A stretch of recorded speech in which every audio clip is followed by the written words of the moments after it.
na-ekiri oge aṅụrị nna anabata unu ihe omume nke taa bụ oge aṅụrị.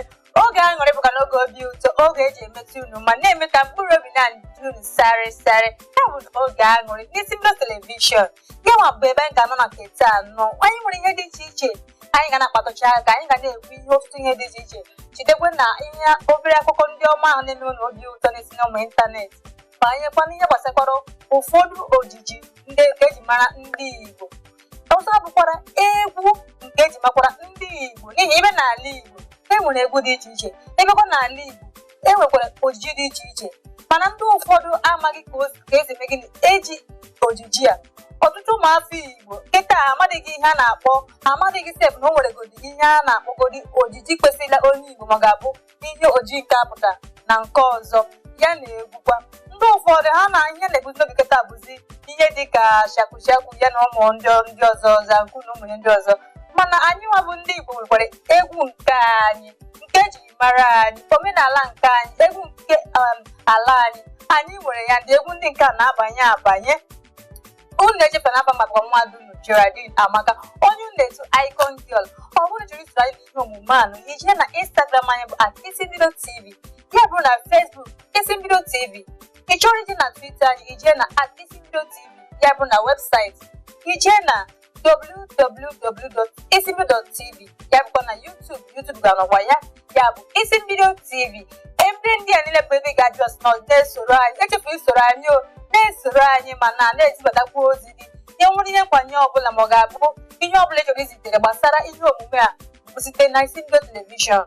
Ịgbanye anyị ebe ahụ kpọmkwem, anyị abịazie tụpụtazila ya unuzi ma kwapụzie ya o wee mee gịnị gaziela ọha niile. Ihe ọbụla ị na-ezite anyị na-asị gị ndeewo, anyị na-anabata gị. A ga-abụkwa nwa unu Alọde Geraldine Amaka, onye unu Icon Girl. Ihe omume nke taa ga-abụkwa oge aṅụrị.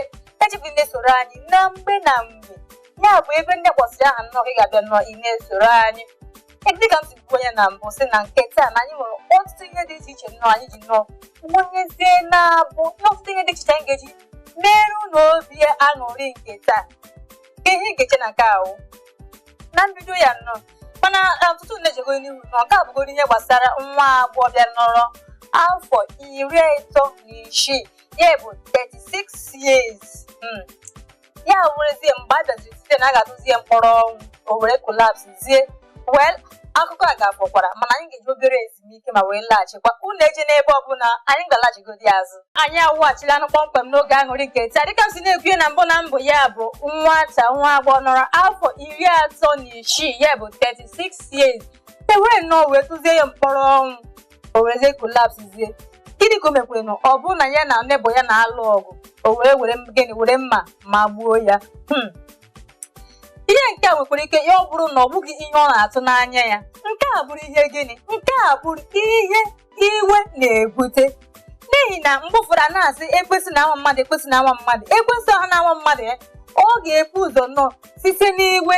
Ya bụ ka onwe gị bụ onye na-ewe iwe, biko ị ga-agbalị ọrụ na igbe ekpere ọrụ na ụzọ ọbụla dị iche iche nnọọ ka iwe ọkụ pụọ gị na-arụ. Ngwanụ nwa agbọghọ nke ugbu a abịazie tụzie ya mkpọrọ ọnwụ, ya bụ na amago ya ikpe ọnwụ, ya were kolapsiziekwe. Mgbe o bilikwere ọ ga-ejekwa inye gịnị ihe jule ya, n'ihi na asị na ọ bụ nwata maka ọ sị na wakụ fechakwa ya ọ dara gịnị nwa awọ nwa ọbịa na ofe dịchakwa nnọọ o biliekwe ọ ga-agakwa ime gịnị ihe rule ya. Bụ mgbe onwe gị bụ onye na-ewe iwe, ị ga-agbalị ka ijiri ya nwayọọ, n'ihi na ihe iwe na-eduba mmadụ. Ọ bụ eziokwu na ọ bụghị ihe dị izi nnọọ, mana ọ bụ ihe ị ga-eme gịnị ị ga-emefuru onwe gị. Ga-agbalịa mee ka iwe gị na-adọrọ, na-emegodi ka nkụkụmilu gị nnọọ ka ọ dịgodi jụụ. Iwe na-ewe gị emechala dịka o si mee gịnị dị gị n'obi, n'ihi mgbe ahụ ị ga-abịa nnọọ metezie ọkwa ịbịazie kwuozie makwara ọkwa na mmakwala. Mana gịnị ị ga-agbalị ka ị hapụ na ị na-ewe oke iwe. Ọzọ bụrụzie ezi nke na-agarịzi nke taa, mana ọ bụrụzie elu ihe gbasaziri nke Tonto Dike ya na di ya, dịka ka a na-esi nnọọ na-akwụcha na-apụzi oribatazie ma nke a bụrụzie ọ na-asịzi na ihe ọ na-achọ inweta dịka ihe birthday gift ya bụ ihe nrite mgbe a mụrụ ya, n'ihi ọ na-eme ndị mmadụ na-eme birthday, ndị mmadụ na-enweta ọtụtụ ihe onyinye dị iche iche. Ya na-asị na onyinye nke ya bụ ka Chineke tụnyekwere ya gịnị ka o tụnyekwere ya ihe ya bụ ihe nke nwaanyị nke iru